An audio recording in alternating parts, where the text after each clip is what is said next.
Di sebuah desa terpencil di ujung Pulau Jawa, hiduplah seorang wanita bernama Ratna. Sejak kecil, Ratna dikenal sebagai anak yang gigih dan ambisius. Dia tidak ingin hidup dalam kemiskinan seperti keluarganya yang bertani dengan hasil pas-pasan. Impian Ratna adalah menjadi seorang yang sukses dan kaya raya, meski harus menempuh jalan apapun untuk mencapainya. Ratna tumbuh menjadi wanita muda yang cantik dan cerdas. Dengan kepintaran dan kecantikannya, banyak pria yang tertarik padanya. Namun, Ratna tidak pernah tertarik pada cinta yang tulus. Baginya, pernikahan adalah alat untuk mencapai kekayaan yang diidam-idamkannya. Dia menikah untuk pertama kalinya pada usia 19 tahun dengan seorang pria bernama Dharma, seorang pengusaha kecil yang cukup sukses di desa itu. Pernikahan itu lebih merupakan transaksi bagi Ratna, bukan cinta. Namun, kesuksesan suaminya tidak memuaskan ambisi Ratna. Dia ingin lebih, ingin menjadi lebih kaya dan lebih berkuasa.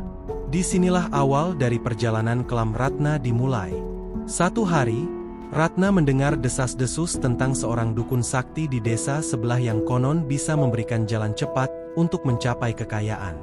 Tanpa ragu, Ratna mengunjungi dukun tersebut. Dukun itu, seorang pria tua dengan mata yang tampak mengetahui segala hal, menerima Ratna dengan senyum penuh arti. Ratna tanpa basa-basi menyampaikan keinginannya. Dia ingin menjadi kaya raya, lebih dari sekadar istri pengusaha kecil.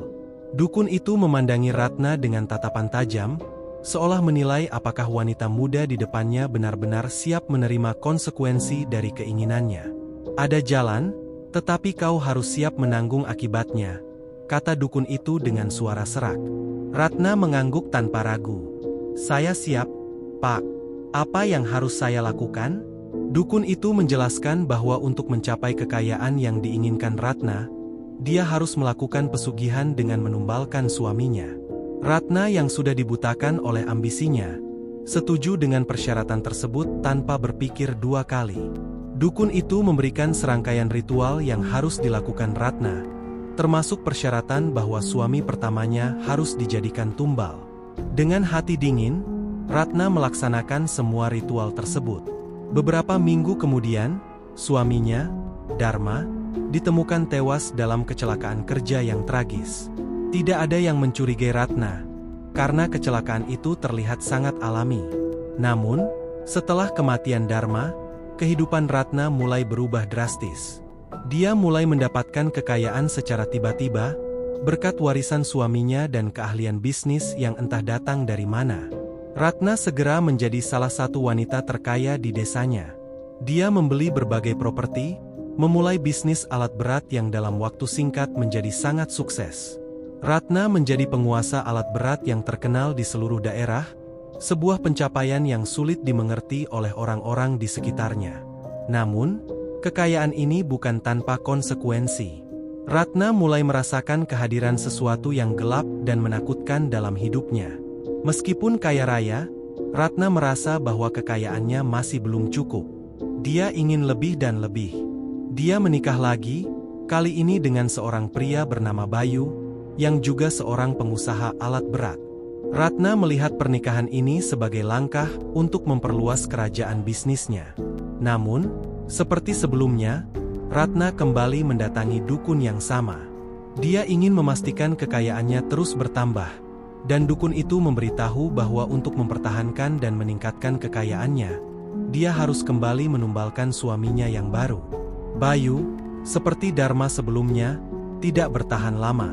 Setelah beberapa bulan, Bayu ditemukan tewas dalam sebuah kecelakaan yang aneh.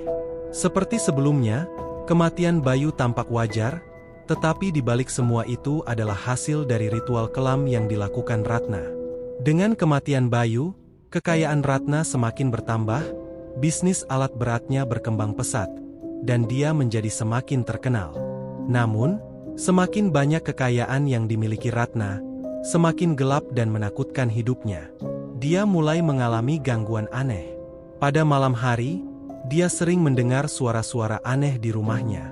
Suara gemerincing alat berat yang terdengar di halaman rumahnya, padahal tidak ada satupun alat berat yang berada di sana. Ratna juga sering bermimpi buruk.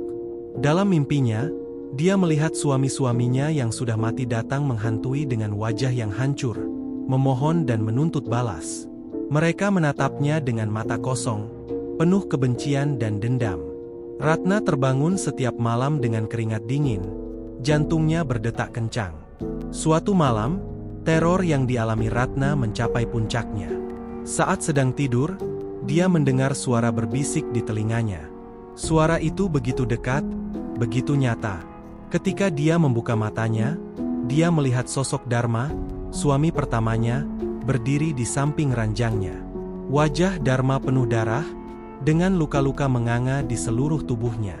"Ratna, kenapa kau lakukan ini padaku?" bisik Dharma dengan suara serak, penuh kebencian. Ratna berteriak dan melompat dari ranjangnya. Namun, sosok Dharma tidak menghilang.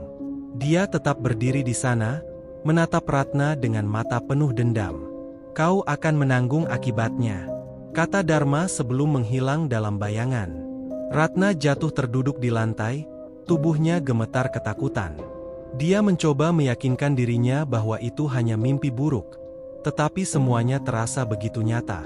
Keesokan harinya, Ratna menemukan sesuatu yang aneh di kamarnya. Ada bekas kaki yang basah di lantai kayu, seolah-olah seseorang dengan kaki yang kotor telah berjalan di dalam kamarnya.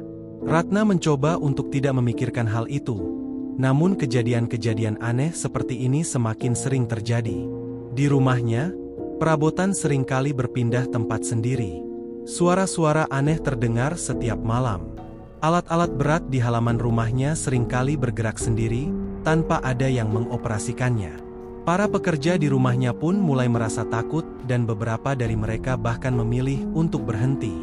Ratna yang dulunya tegar dan ambisius, kini berubah menjadi wanita yang ketakutan. Dia merasa dikejar-kejar oleh roh-roh suaminya yang telah mati. Namun, meski dengan semua teror yang dia alami, Ratna tidak bisa berhenti. Dia terikat pada pesugihan itu. Setiap kali dia merasa bahwa kekayaannya mulai menurun, dia merasa perlu menambah tumbal untuk mempertahankan apa yang dia miliki. Beberapa tahun berlalu, dan Ratna sudah menikah lagi beberapa kali. Semua suami yang dinikahinya berakhir dengan kematian yang tragis. Ratna semakin kaya, tetapi juga semakin dihantui oleh arwah-arwah suaminya yang telah mati. Kehidupan Ratna kini benar-benar menjadi neraka. Setiap malam, rumahnya menjadi tempat teror yang tidak pernah berakhir. Dia melihat suami-suaminya berjalan di dalam rumah, mendengar mereka berbisik di telinganya, merasakan kehadiran mereka di setiap sudut rumahnya. Ratna tahu bahwa mereka tidak akan pernah pergi, dan mereka menuntut balas. Suatu malam, Ratna memutuskan untuk menghentikan semua ini. Dia tidak bisa lagi hidup dalam ketakutan. Dengan penuh putus asa, dia kembali menemui dukun yang dulu membantunya. "Aku tidak tahan lagi," kata Ratna dengan suara gemetar. "Tolong, hentikan semua ini. Aku ingin semuanya kembali seperti semula." Dukun itu menatap Ratna dengan mata tajam, seolah-olah dia sudah tahu apa yang akan terjadi. "Kau sudah memilih jalan ini, Ratna. Tidak ada jalan kembali. Arwah-arwah itu akan terus mengikutimu sampai mereka puas." Ratna jatuh berlutut di depan dukun itu, memohon dengan air mata yang mengalir di pipinya. "Tolong, aku akan melakukan apapun, asalkan mereka berhenti menghantuiku." Dukun itu menggelengkan kepalanya. "Hanya ada satu cara untuk menghentikan ini, Ratna. Kau harus menyerahkan dirimu sebagai tumbal terakhir. Hanya dengan begitu arwah-arwah itu akan berhenti mengejarmu." Ratna terdiam. Dia tahu bahwa inilah akhir dari segalanya. Dengan hati yang hancur, dia menerima nasibnya. Dia tahu bahwa ini adalah harga yang harus dia bayar untuk semua yang telah dia lakukan. Malam itu, Ratna melakukan ritual terakhirnya. Dia mempersiapkan segala sesuatu dengan hati-hati, mengikuti semua instruksi yang diberikan oleh dukun. Dalam ritual itu, Ratna menyerahkan dirinya kepada kekuatan gelap yang selama ini memberinya kekayaan.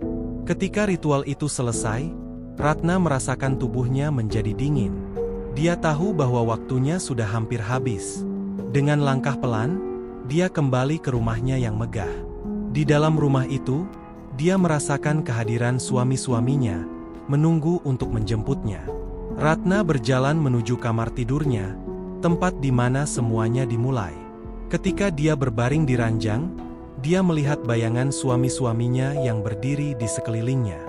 Wajah-wajah mereka penuh kebencian, tetapi di balik itu, Ratna juga melihat kelegaan. Malam itu, Ratna menghembuskan napas terakhirnya. Tubuhnya ditemukan keesokan paginya oleh para pekerja, yang segera melaporkan kematiannya kepada pihak berwenang. Namun, tidak ada yang tahu apa yang sebenarnya terjadi. Ratna telah menjadi tumbal terakhir, mengakhiri lingkaran kematian dan teror yang dia ciptakan. Namun, meskipun arwah suaminya telah tenang, kisah Ratna tetap menjadi legenda di desanya.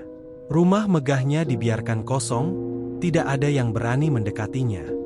Banyak yang percaya bahwa meskipun Ratna telah tiada, arwahnya masih berdiam di rumah itu, menjaga semua harta kekayaannya yang diperoleh dengan darah dan nyawa.